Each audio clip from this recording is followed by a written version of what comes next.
আজকে আমরা অষ্টম শ্রেণীর বল ও যে চাপ চ্যাপ্টারটা পড়ছিলাম তার শেষ পার্টটা একটু আলোচনা করে নিচ্ছি, দিয়ে সেই সঙ্গে সঙ্গে এই চ্যাপ্টার যে রিভাইজটাও আমরা আজকে সেরে ফেলবো। তো এক্ষেত্রে আগে আমরা কি পড়ে গেছি না, আগে আমরা পড়ে ফেলেছি বায়ুর চাপ পর্যন্ত পড়ে নিয়েছি, বায়ুর একটা চাপ পড়ে নিয়েছি। তো আজকে যেটা পড়বো সেটা হচ্ছে বস্তুর ভাসন। বিভিন্ন বস্তুকে আমরা জলে ভাসতে দেখি। কোন কোন বস্তুগুলো জলে ভাসে? আমরা দেখি যেগুলো বস্তুগুলো হালকা বলে মনে হচ্ছে সেগুলো ভেসেছে, যেমন কি যদি বলি প্লাস্টিক, কিংবা যদি বলি কর্ক, কিংবা শোল, কিংবা প্লাস্টিকের কোনো বল, এগুলো ভেসেছে। আর ডুবে যায় কোন জিনিসগুলো যেগুলো ভারী বলে মনে হয়, পাথর, কিংবা হচ্ছে কি লোহা, কিংবা আরও যে সমস্ত কোনো মাটির ঢেলা, এগুলো সব ডুবে যায়। এগুলোর কারণটা আজকে আমরা যেটা জানার চেষ্টা করব সেটা আমাদের একটু জেনে নেওয়া দরকার। তো আমরা যখন কোনো বস্তুকে টেবিলের উপর রেখে থাকি, তো আমরা এই আলোচনাটা বেসিক্যালি আমাদের পড়ার বইতে যেভাবে রয়েছে আগে আমরা সেভাবে বোঝার চেষ্টা করছি। তো আমাদের পড়ার বইটা কিন্তু খুব সুন্দর করে এখানটায় সব এক্সপ্লেন করা রয়েছে। তো সবাইকে আমরা বলবো যে বইটাকে ভালো করে খুঁটিয়ে বুঝে পড়লেই কিন্তু সমস্ত ব্যাপারটা বোঝা যাবে। আচ্ছা, আমরা যখন কোনো একটা বস্তুকে টেবিলের উপর রাখি তখন কি হয়, কি টেবিলের উপর স্থির থাকে, কিন্তু কোনো একটা ফাঁকা জায়গায় রেখে দিলে সেটা কি হয়, নিচের দিকে পড়তে থাকে পৃথিবীর দিকে। তো এইখানে থাকার সময় স্থির হয়ে আছে, এইখানে থাকার সময় পড়ে যাচ্ছে। কারণটা কি না, এইখানে যে পৃথিবী একে বল দ্বারা টানছিল সেই জন্য পড়ে যাচ্ছে। তো এখানেও কি পৃথিবী টানছে না তাকে? পৃথিবী তো সমস্ত বস্তুকেই টানে, তো এক্ষেত্রেও টানছিল, কিন্তু এই তল কিন্তু তাকে একটা উল্টো দিকে বল, যেটা প্রতিক্রিয়া বল দিচ্ছে, সেই বল তাকে ব্যালেন্স করে রেখেছে। দুটো বল সমান ও বিপরীতমুখী হওয়ার জন্য বল, এরপর মোট বল 0 হচ্ছে, শূন্য বল প্রযুক্ত হচ্ছে, তখনই এটা স্থির থাকছে। এইবারে সেই যে একই ধরনের ধারণাটাকে আমরা যদি দেখি, কোনো একটা বস্তু তরলের মধ্যে ভেসে আছে, তাহলে মানেটা কি? এই বস্তুটাকে পৃথিবী যে বল দ্বারা টানছিল তার প্রায় সমান মানের কোনো বল হয়তো এখানে উপরের দিকে তারপর প্রযুক্ত করে রাখছে, তাকে আমরা যেটা আমরা বলছি একটা বল নিশ্চয়ই কাজ করছে। সেই বলটা কি ঊর্ধ্বমুখী বল, কোনো তরলের মধ্যে ডোবালে একটা ঊর্ধ্বমুখী বল ও অনুভব করে, সেই ঊর্ধ্বমুখী বলটাকেই আমরা বলা হচ্ছে কিনা প্লবতা। বোঝা গেল? তাহলে বস্তুটার ভাসনের পেছনে দায়ী মূল বলটা হচ্ছে কিন্তু প্লবতা। তো এখন এই প্লবতা বলটা আমরা আরো একটু স্পষ্ট ক্লিয়ার আইডিয়া করার জন্য আমি যদি আরো একটা বস্তুকে ডোবাই, দেখা গেল যে মাঝে ডুবে আছে, এখন পড়ছে না, ধরো কাঁচের একটা পাত্রর মধ্যে আমরা দেখতে পাচ্ছি বস্তুটা, ধরো কাঠের একটা ব্লক নিয়েছিলাম, আর একটা জিনিস ধরো দেখতে পাচ্ছি বড় ডুবে গেছে নিচে। তাহলে এই জায়গায় কি হচ্ছে, এই জায়গায় বস্তুটার প্লবতা বল কি কম কাজ করছে? এইখানেও কি কারণে এটা মাঝখানে আছে, এখানে ঊর্ধ্বমুখী বল কাজ করছে, কিন্তু নিশ্চয়ই আকর্ষণ যে পৃথিবী এরপর যে টানটা কাজ করছিল, ওজনটা কাজ করছিল, ধরো এটার ভর m1 ছিল, তাহলে m1g, এই যদি m2g কাজ করে, তাহলে এক্ষেত্রেও প্লবতা সেই অনুযায়ী ধরো কোনো একটা কাজ করছে, কিন্তু তুলনামূলক কম কাজ করায় কিছুটা নিচের দিকে চলে এসেছে। আর এই ক্ষেত্রে তো ওজনটা একেবারেই বেশি হয়েছে, সেই জন্য উপরের দিকে যে বলটা দিতে পারেনি ঠিকঠাক এই তরল, সেই জন্য ধীরে ধীরে নিচে নেমে চলে এসেছে। তাহলে এক্ষেত্রেও কি প্লবতা কাজ করেনি? এক্ষেত্রেও প্লবতা কাজ করছে, কিন্তু এই ঊর্ধ্বমুখী বলটা এনাফ নয়, যথেষ্ট নয়, যে বলটা একে আটকে রাখতে পারবে, এই ওজনকেও প্রতিহত করে রাখতে পারবে এখানে। তাহলে আমরা দেখতে পাচ্ছি ভিন্ন ভিন্ন বস্তুর ক্ষেত্রে প্লবতাটা যেন আলাদা হয়ে যাচ্ছে। তো এখন আমরা এই প্লবতার পেছনে দায়ী মূল কারণটা কি সেটা আমরা বোঝার চেষ্টা করব। না, এটা হচ্ছে আর্কিমিডিসের নীতি থেকে আমরা সহজে বুঝতে পারবো। প্লবতা মানে হচ্ছে ঊর্ধ্বমুখী বল। তো আর্কিমিডিসের নীতি কি বলেছিলেন? বিজ্ঞানী আর্কিমিডিস বলেছিলেন যে কোনো বস্তুকে কোনো তরলে নিমজ্জিত যদি করা হয়, অর্থাৎ ডোবানো হয়, তাহলে সেই বস্তুটা কি করবে, তার সমান আয়তনের তরলকে অপসারিত করবে। ধরো কোনো একটা পাত্রতে জল ভর্তি করেছি, দিয়ে আমি কোনো একটা আঁকা বাঁকা অসম আকৃতির পাথর নিয়েছি, যেটা যেন ঢুকবে, এখানে ডোবাতে পারা যাবে। তো এখানে নিয়ে যদি এখানে ডোবানো হয়, যদি কানায় কানায় জল ভর্তি করে রাখি, তাহলে পুরো ডুবিয়ে দিলে কি হবে, এই বস্তুটা যতটা আয়তনের হয়ে থাকে সেই পরিমাণ তরলকে উপচে ফেলে দিবে। আমি যদি পাত্রটাতে জমা করি জলটাকে, তাহলে যে পরিমাণ তরল জমা হবে সেই তরলটার আয়তনই হবে ওই তরল ওই কঠিন বস্তুটার হচ্ছে আয়তন। অর্থাৎ এইটাই হচ্ছে আর্কিমিডিসের নীতি। কি সূত্র কি বলেছেন না, কোনো বস্তুকে কোনো তরলের মধ্যে নিমজ্জিত করলে অবশ্যই সেই বস্তুটাকে তরলের সঙ্গে যেন বিক্রিয়া না করে যায়, না যেন দ্রবীভূত হয়ে যায়, এই সমস্ত ব্যাপার হতে হবে, না হলে তো গলে যাবে। তো সেটা যেন না দ্রবীভূত হয়, না বিক্রিয়া করে, সেই রকম কোনো বস্তুকে যদি ওই তরলের মধ্যে ফেলা হয় তাহলে কি হবে, ওই বস্তুটার সমান আয়তন তরল কিন্তু অপসারিত হয়ে যাবে, অপসারিত হয়ে যাবে। এইটাই হচ্ছে আর্কিমিডিসের নীতি। তো এই অপসারিত তরল সেইটার মান কিন্তু ভিন্ন ভিন্ন পদার্থের ক্ষেত্রে ভিন্ন ভিন্ন হবে। যদি আকার ভিন্ন ভিন্ন আয়তনের বস্তু হয়, ছোট বস্তুর ক্ষেত্রে কম তরলকে অপসারিত করবে, বেশি বড় বস্তু ডোবালে বেশি তরলকে অপসারিত করবে। অর্থাৎ সেই তরলগুলো, এই বস্তুটা ধরো যেটা ফেলাল, এই বস্তু পাত্রে ফেললে যে পরিমাণ তরল অপসারিত করবে সেটা যদি জমা করা হয় সেটা ধরো এইটা। এই বস্তুটাকে তরলে ফেললে যে পরিমাণ তরল অপসারিত করবে সেটা ধরো দেখতে পাচ্ছি একটু বেশি। এই বস্তুটাকে তরলে ফেললে যে পরিমাণ তরল অপসারিত করবে তার মান হচ্ছে আর একটু বেশি।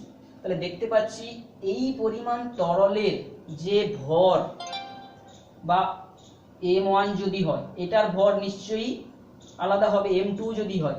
এই তরলটার যেটা অপসারিত করলো তার ভর যদি m3 হয় তাহলে আলাদা আলাদা। এবং এই বস্তু, এই তরলটাকে পৃথিবী যে বল দ্বারা টানে তার মানটা কত, m1g। একে যে বল দ্বারা টানে পৃথিবী তার মান হচ্ছে m2g। এই তরলটা, এই বস্তুটাকে ডোবানোর ফলে যে তরলটা উপচে পড়েছিল সেইটাকে ধরো এখানে নিয়েছি, সেটার মান কত, m3g। যদি এই বলটা, এই যে ওজনগুলো যে বলটা, সেই বলটা যদি এই বস্তুগুলোর যে ওজনের সমান হয়ে যায়, এই বস্তুগুলোর ধরো ভর ছিল m1, এই বস্তুর ভর ছিল m2, এই বস্তুর ভর ছিল m3, তাহলে এই সমস্ত বস্তুগুলোরকে পৃথিবী যে বল দ্বারা টানে তার মান m1g, একে যে বল দ্বারা টানে তার মান কত, m2g, এই বস্তুটাকে পৃথিবী যে বল দ্বারা টানে বায়ুতে তার মান m3g। এখন এই m1g যেটা এই অপসারিত তরলের ওজন, সেটা যদি বেশি হয় m1g এর তুলনায়, তাহলে কি হবে, এই বস্তুটা এখানে ভেসে থাকে। যদি এই m2g অর্থাৎ এই বস্তুটা যে তরলটাকে অপসারিত করেছে তার ওজনটা যদি m2g এর তুলনায় বেশি হয়, m2g এর তুলনায় বেশি হয়, তবে এই বস্তুটা ভেসে থাকবে। যদি m3g এর মানটা এই বস্তুর যে বায়ুতে ওজন যেটা ছিল ক্যাপিটাল M3g এর তুলনায় বেশি হয়, তাহলে এই বস্তুটা, এই তরল এখানে ভেসে থাকবে। তাহলে বোঝা যাচ্ছে এইটাই হচ্ছে প্লবতা। এই প্লবতার মানটা এখন যে তাহলে ভেসে থাকবে, তো প্লবতার মানটা এখন আমরা জানার চেষ্টা করবো। এই প্লবতার ব্যাপারটা একটু বোঝার জন্য আমরা যদি একটা তরল নিলাম, জল নিয়েছি সিম্পলি, সেই জলটা নিয়ে আমি সেখানে একটা বস্তুকে ফেললাম, সে অনেকটাই ডুবে গেল। এবারে এটা ধরো জল নিয়েছিলাম, এটা ধরো কাঠের ব্লক নিয়েছি, এত দূর ডুবে গেছে। এইবারে আমি ধর আরো একটু ঘন তরল নিলাম, জলে লবণ মিশিয়ে আর একটু ঘন করে তরল নিলাম, তাহলে ঘন জল মানে কি, লবণ জল, H2O প্লাস সোডিয়াম ক্লোরাইড রয়েছে NaCl, এটা মেশানো জল নিয়েছি।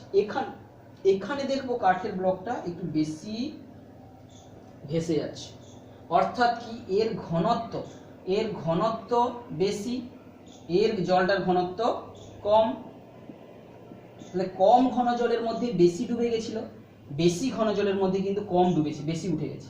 অর্থাৎ বুঝতে পারছি এই যে ঊর্ধ্বমুখী বলটা দিয়ে যাকে ভাসিয়ে রাখে, ঘনত্ব, তরলটার ঘনত্ব যত বেশি হবে ঊর্ধ্বমুখী বলটা ততই বেশি হবে। অর্থাৎ প্লবতাকে যদি ইংরেজিতে বাউন্সি বলা হয়, BOUNCY, এই বাউন্সি প্লবতার বলের মানটা কিন্তু ঘনত্ব যত বেশি হবে, কার ঘনত্ব না, তরলের ঘনত্ব, যে তরলের মধ্যে ডোবাচ্ছি, অর্থাৎ তরলের ঘনত্ব,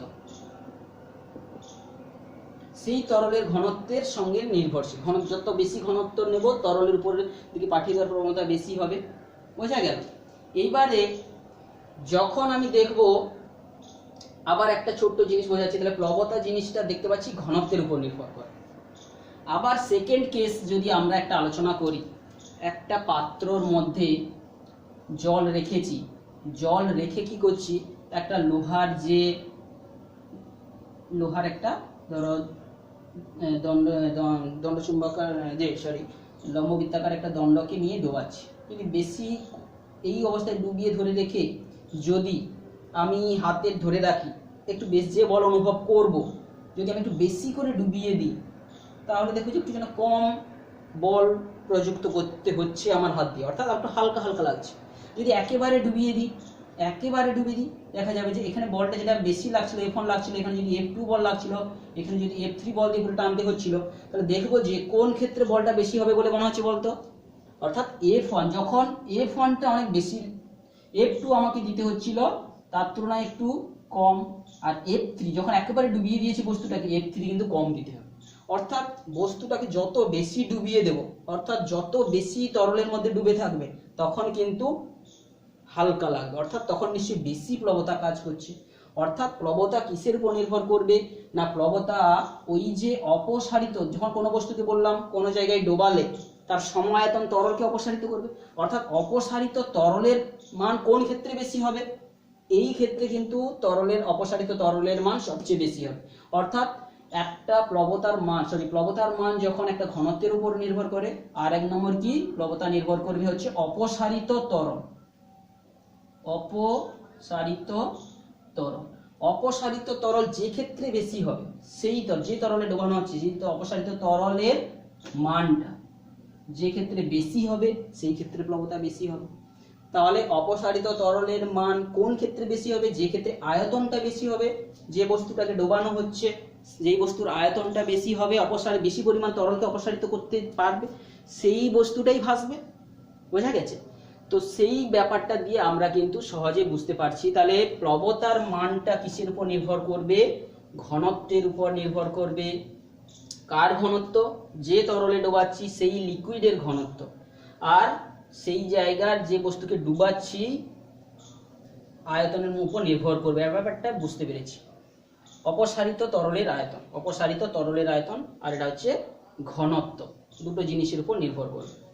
তো এই ঘনত্বের যে রাশিমালাটাও কিন্তু আমরা বের করতে পারবো, অর্থাৎ বেশি ঘনত্বের বস্তুর মধ্যে, আচ্ছা ঘনত্ব ব্যাপারটাকে আমরা প্লবতা ব্যাপারটাকে আমরা পরিমাপ করতে চাই। যে প্লবতা তো একটা বল বলছি, ঊর্ধ্বমুখী বল, তো এই বলটাকে আমরা কিভাবে পরিমাপ করতে পারি, কোন বস্তুর উপর কত প্লবতা প্রযুক্ত হচ্ছে সেটা আমরা মাপ করব কি করে। তো আমরা বল মাপ করার যন্ত্র জেনেছি কি না, স্প্রিং তোলা যন্ত্র। তো স্প্রিং তোলা যন্ত্রে যেখানে একটা স্কেল থাকবে, সেই স্কেলের সাথে একটা সূচক থাকবে, বিভিন্ন স্কেলে কোনো বস্তুকে ঝুলিয়ে দিলে যতটা স্কেল দেখাবে সেই বস্তুটাই তার ওজনকে বোঝাবে। এখন আমি সাপোজ একটা বস্তুকে নিয়ে আমি বায়ুতে এরকম মাপ করে দেখলাম এটা 10 ঘর পর্যন্ত দিয়েছে, সেই 10 ঘর পর্যন্ত মান দিয়েছে যেটা, সেই স্প্রিং এর বল ধ্রুবক যেটা আমাদের জানা আছে, একক দৈর্ঘ্য বৃদ্ধি করার জন্য F/x, অর্থাৎ কোনো বস্তুতে একক দৈর্ঘ্য বৃদ্ধি ঘটাতে যে বল দিতে হয় তাকে বলা হচ্ছে বল ধ্রুবক। অর্থাৎ এই স্প্রিং এর ধরে একটা বল ধ্রুবকের উপর বেস করে একটা জায়গায় 10 পর্যন্ত প্রসারিত হয়েছে।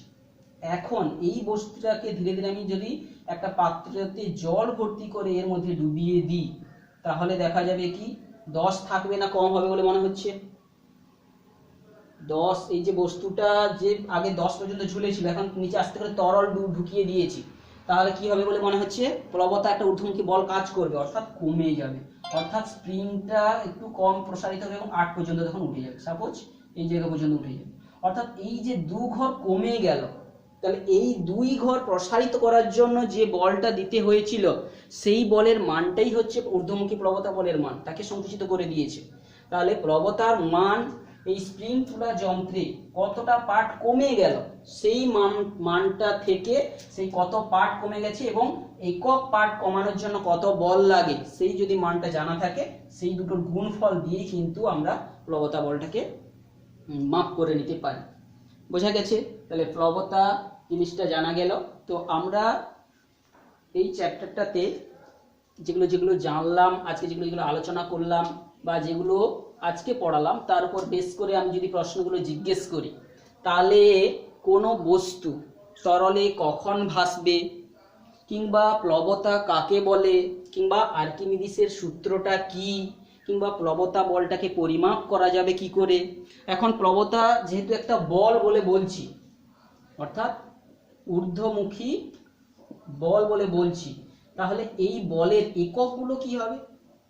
এসআই পদ্ধতিতে প্লবতার একক কি হবে? এসআই পদ্ধতিতে বলের একক যা নিউটনই হবে। আর সিজিএস পদ্ধতিতে কি একক হবে? না ডাইন হবে। তো প্লবতা বলের একক হবে ডাইন। তো এইভাবে আমরা কিন্তু যে প্লবতা চ্যাপ্টারটা এখানে শেষ করব। তো একটা গণিত আমরা একটু করে দেখছি কিভাবে প্লবতা ব্যাপারটা জানা যায়।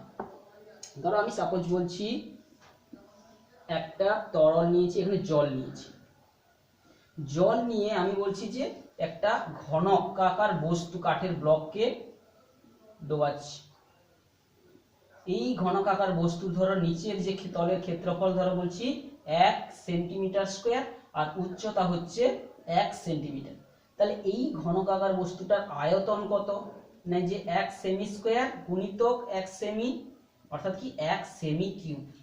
তাহলে এই বস্তুটাকে যদি জলে ডোবাই কত তরলকে অপসারিত করবে? না 1 সেমি কিউব জলকে অপসারিত করবে। অপসারিত জল কত হবে? জলের আয়তন কত হবে? 1 সেমি কিউব। অপসারিত যে জলটার আয়তন হবে 1 সেমি কিউব। তো এই 1 সেমি কিউব জল, এই 1 সেমি কিউব আর জলের যে ভর কত? 1 সেমি কিউব জলের ভর কত হবে? না তার ঘনত্ব গুণ করতে হবে, অর্থাৎ আয়তন গুণিত ঘনত্ব, অর্থাৎ 1 গুণিতক জলের ঘনত্ব 1, অর্থাৎ 1 গ্রাম হবে। ওই 1 গ্রাম জলকে পৃথিবী যে বল দ্বারা টানে ওজনের মান কত? অর্থাৎ ভর ওজন কত হবে? ওই 1 গ্রাম জলের যে ওজন বা বলটা কত হবে?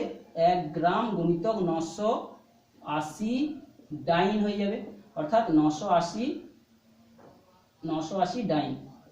এই বলটাই হচ্ছে প্লবতা বলের মান। অর্থাৎ ওই বস্তুটাকে তরলে পুরোপুরি ডুবিয়ে দিলে ওর উপর কত প্লবতা কাজ করবে? অপসারিত যে তরলটা করেছে তার মান। এখন অপসারিত তরলটা জল না নিয়ে যদি পারদ নিতাম, এই জি নিতাম, তখন কি সেই অপসারিত তখন কি হতো? অপসারিত পারদের আয়তন কত হতো? অপসারিত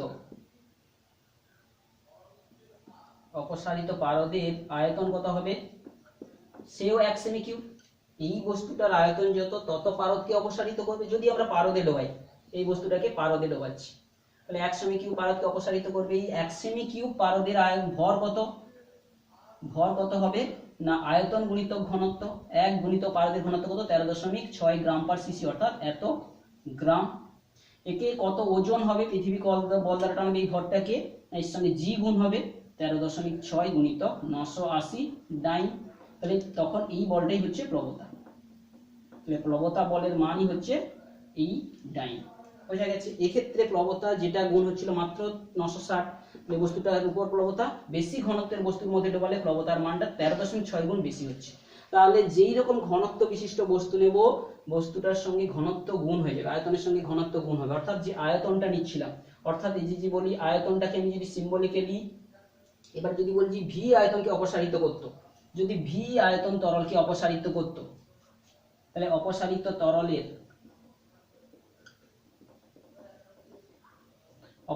তরলের আয়তন যদি ভি হয়, অর্থাৎ এই বস্তুটা বলছি আয়তন হচ্ছে ভি, তাহলে অপসারিত তরলের আয়তন ভি। ওই অপসারিত তরলের ভর কত হবে? এই ভরের সঙ্গে যদি ঘনত্ব, সেই তরলের ঘনত্ব গুণ করি, তাহলে এটা হবে কি তরলের ঘনত্ব। ভর সমান কি? অপসারিত তরলের আয়তন গুণিতক তরলের ঘনত্ব। এটা কার ঘনত্ব? সেই তরলটার ঘনত্ব। এবার ওজন কত হবে? ওজন সমান কি হবে? ভি গুণিতক রো গুণিতক জি। তাহলে অপসারিত অর্থাৎ প্লবতা বলের মান আমরা পাচ্ছি ভি ইন্টু রো ইন্টু জি। তাহলে এটা হচ্ছে অপসারিত তরলের যে ওজন, সেটা কিসের উপর নির্ভর করবে? অপসারিত তরলের আয়তন গুণিত তরলের ঘনত্ব গুণিত অভিকর্ষজ ত্বরণ। তো আজকে আমরা এই পর্যন্তই পড়ালাম।